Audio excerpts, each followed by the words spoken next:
Good evening and welcome.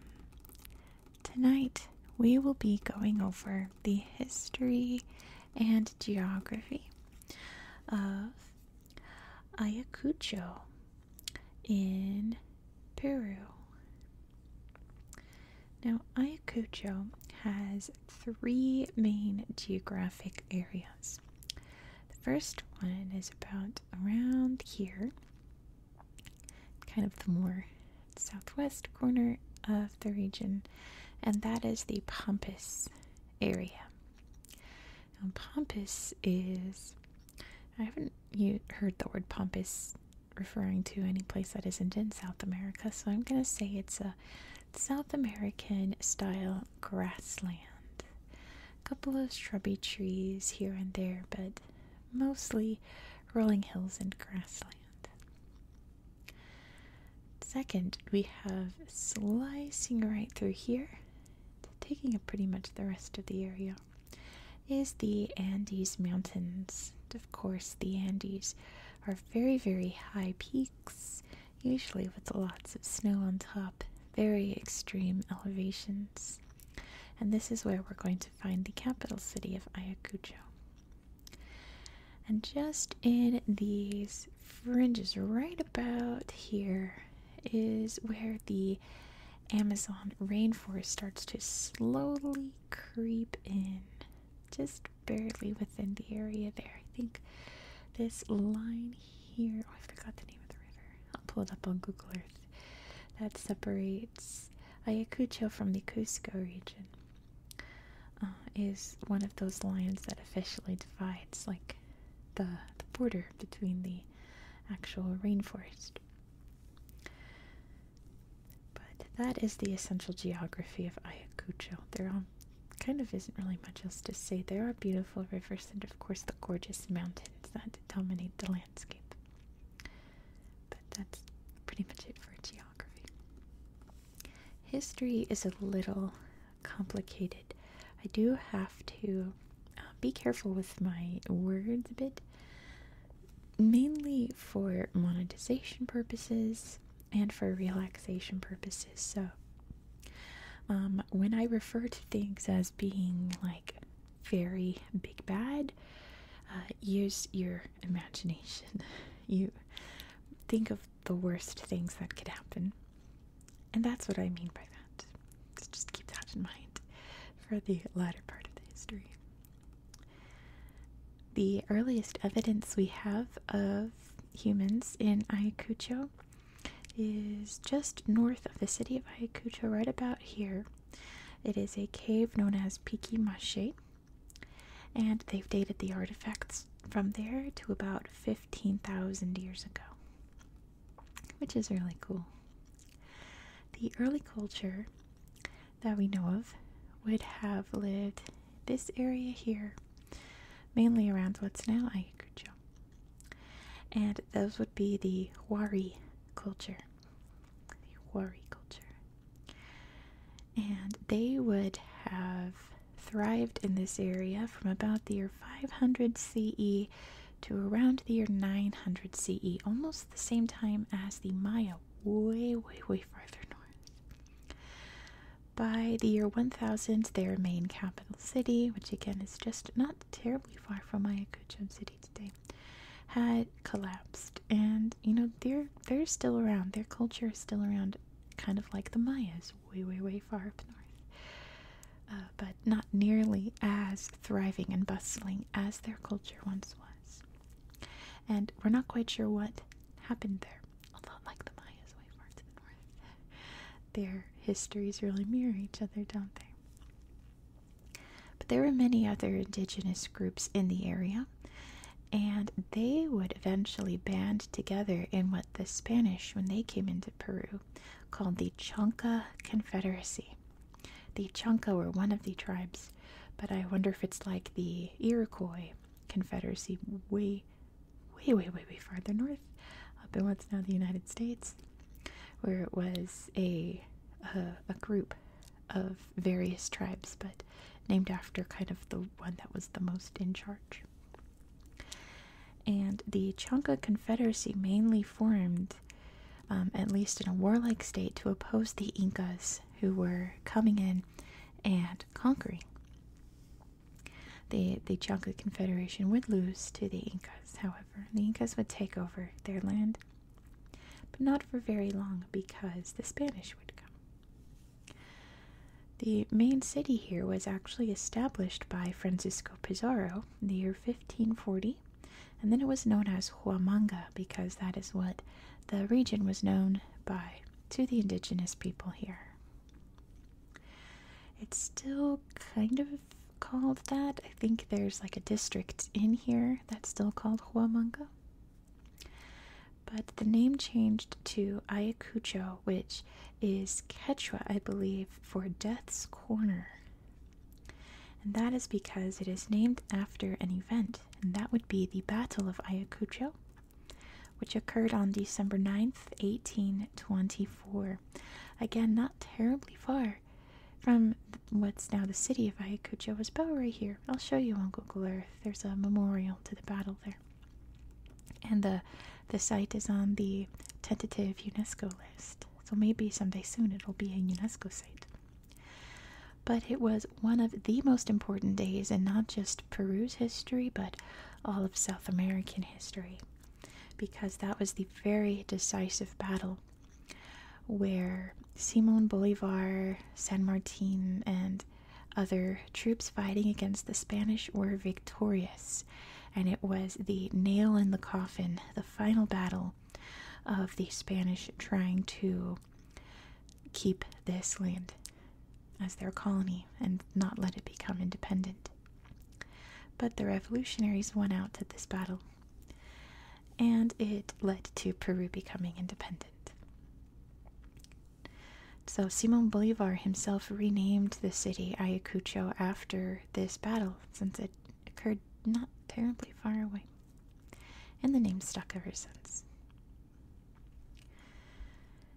Now, the history of this region doesn't really pick up until about the 1980s. Up until then, it was a very quiet corner of Peru, considering there was a lot going on in Peru during the 1800s and early 1900s. Lots of battles, lots of wars, lots of territorial conflict between Chile and Bolivia, even a bit of Brazil, a bit of Ecuador, I believe, a bit of Colombia, really a bit of Colombia. All of South America didn't really settle its borders until like World War II, and even now, look into Venezuela, the borders still aren't finite, they're still contested. But that didn't really happen in Ayacucho at all, since we're here in the mountains, kind of in the middle of nowhere area. I believe railroads were built through the area, but that was mainly just to, link the area with other areas of Peru, of course. The 1980s in Ayacucho was one of the darkest histories in Peru, one of the darkest chapters in Peru's history, because an organization called the Shining Path sprung up here in Ayacucho. They claimed to be a communist group, wanting to overthrow the government and install a communist government. But their tactics led to them doing some very horrifying, very big bad things against the innocent civilians of Ayacucho.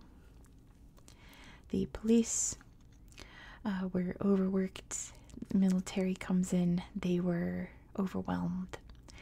And that led to the military attacking many civilians because they could not tell the terrorists from the civilians.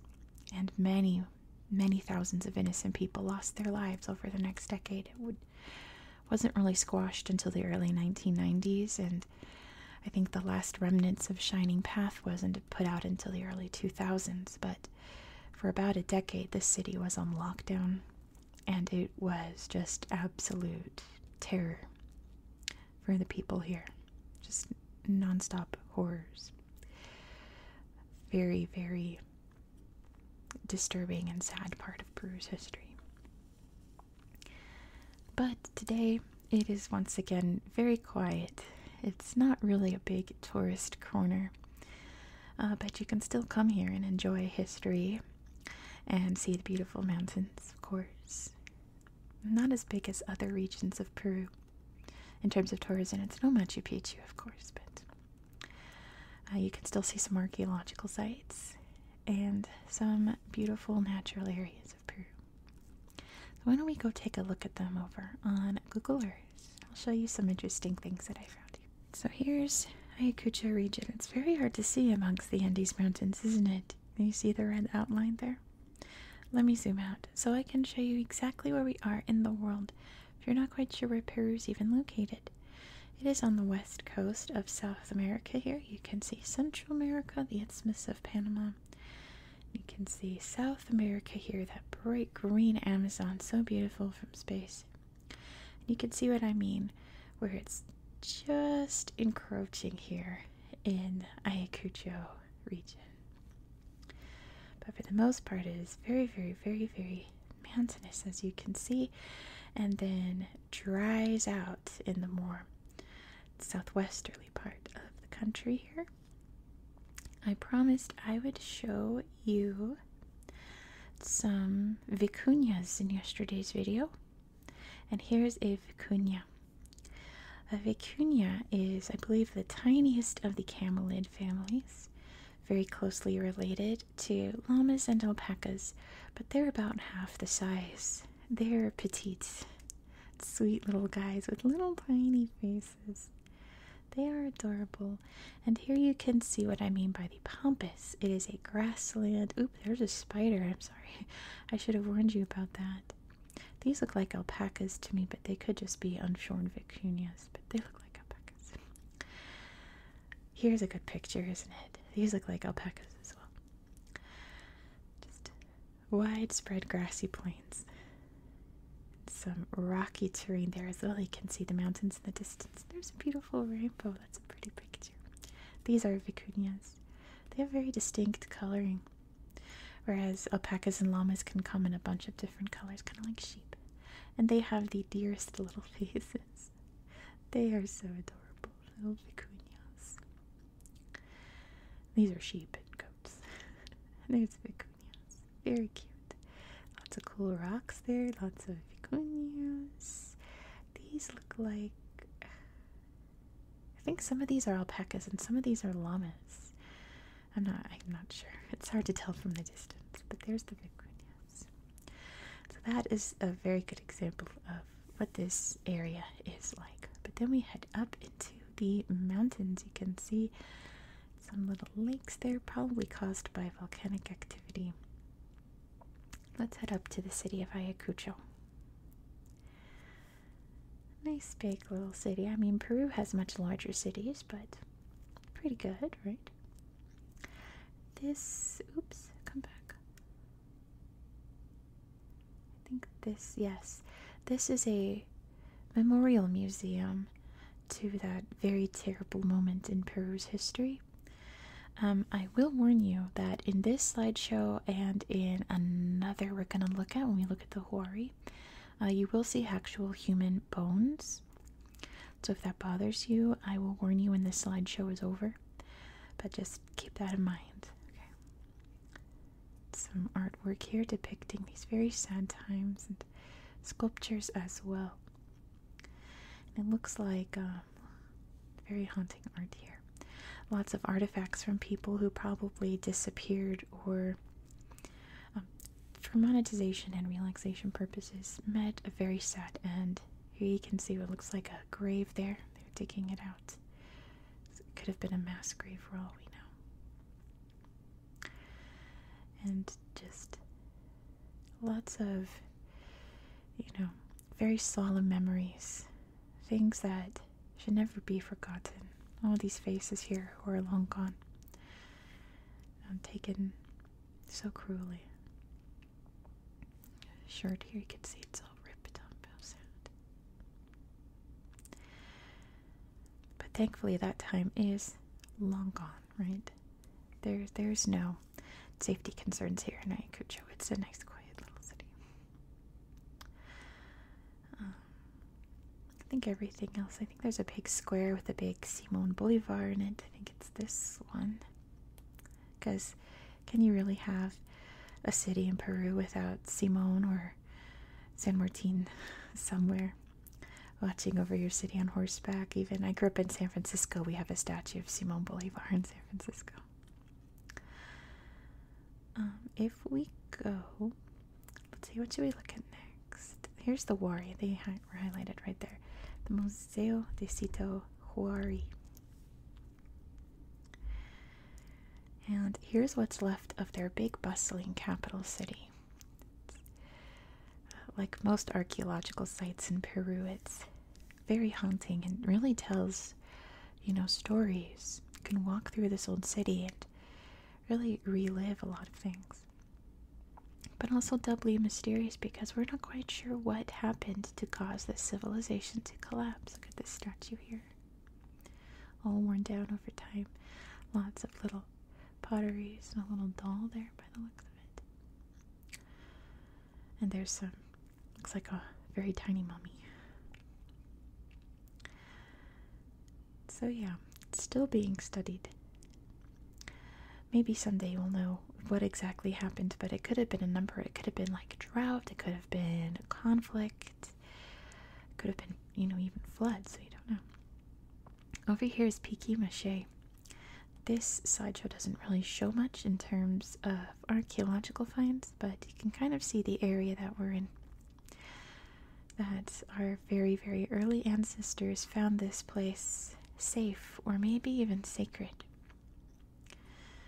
Not terribly sure. There's a woolly mammoth. Did you hear that woolly mammoth DNA has been found? And they could straight up Jurassic Park the woolly mammoths, but not these guys. This is a giant sloth. Oops, I want you to see. And that was their actual size. The biggest animal that we had knowledge of before we discovered dinosaurs. We thought this was the biggest thing that had ever lived on Earth. And, I mean, considering that they were hunted down by the early peoples here, that must have been horrific. Bigger than woolly mammoths. Isn't that incredible? The sloths are way too big. Way too big for their own good. Okay, there. Saber-tooth. Very, very fascinating, isn't it? I think you could see there's another Huari slideshow here. Yeah, archaeological site. Just real quick, I think it's all the same pictures, to be honest, but it's still just so haunting to just wonder what exactly was life like. I think that's a chair. Do you think? It looks like it, doesn't it? Or something. I wonder if we know what those are. And let's find where the battle took place. I didn't write down the name of the town. I figured I would just see it and remember on here. I think it started with a Q. It's over here somewhere. Watch me not find it. Watch me not find it. I think it started with a Q, wasn't that? Let's see.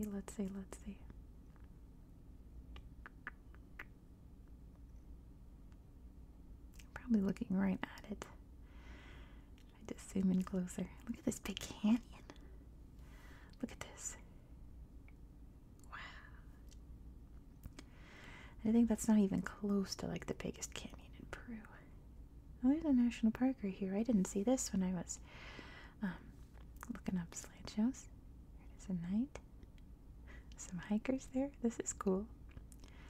See some of these cool rocks here. Cool rock formations in this canyon. Wow. Looks like Utah. Oh, cool. Lots of pictures of maybe that's the moon. Kind of looks like the sun, but it could just be how they took the picture. Alright. Oh, here it is. Quinua. this is where the Battle of Ayacucho took place. You can see the memorial up there.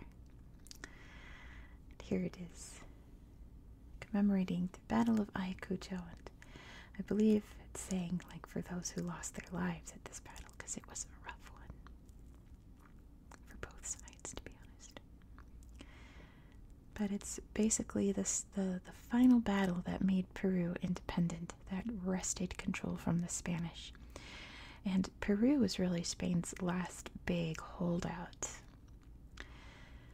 So the fact that Spain was defeated here kind of meant, well, really meant that Spain was defeated throughout South America. They were long gone by that point. What is this? Museo de Millo? Oh, cool. Look at this very cool little home here. It's a museum, apparently. Oh, that's what I wanted to show you in that other slideshow. It's a bunch of miradors. I'm going to get lost if I'm in 3D. Let's go back to being flat. At the Huari side, because they had, it was this one. Let me find it. I think it was this slideshow. Had people in costume. Let me find it. I think it was this slideshow. Yeah, see, look. With traditional weapons, they got the tourists there holding the shields. You could see how people looked once upon a time. Face paint and costumes. And then look at this picture. Oh, the cacti. They're fighting them. It looks like the tourists are winning. My goodness. It's teaching them how to fight with these big old clubs. They're so huge. And there's the mummy again. Okay, that should be it for human bones. Just so you all know. Anyway, I think that's about all that I wanted to show you. We can end this by finding a little town, maybe over here in the forest. I tried poking around here to find some good pictures for you. I found one somewhere, but I feel like I'm not going to be able to find it. It's a big, pretty waterfall. How about this? Oh, no, I looked at that one. Okay, at least I know I'm in the right area. This is pretty. Oh, how gorgeous. Look at those clouds. High in the mountains. So we'll end it here. I always encourage you to head over here on Google Earth. Google Earth is completely free. And explore this area yourself and let me know if you found anything cool. Because there are lots of cool waterfalls and stuff over here. But thank you so much for watching. If you enjoyed this style of content, please consider subscribing. So this is an ongoing series on my channel. And we're going to be heading over to Turkey next. We're going to talk about 2 regions in Turkey, and I'll tell you why we're going to 2 in that video. I kind of said it in the live that I did this week, my live trivia. But I'll explain it tomorrow. We're going to go look at 2 regions, 2 cities in Turkey that are completely different from each other on complete opposite ends of the country with 2 very interesting histories. So be sure to subscribe so you won't miss out. There's a UNESCO site, one of them too, and you guys love the UNESCO site, so be sure to subscribe so you won't miss out. I hope that you found this video to be relaxing and educational, and I hope that you have a good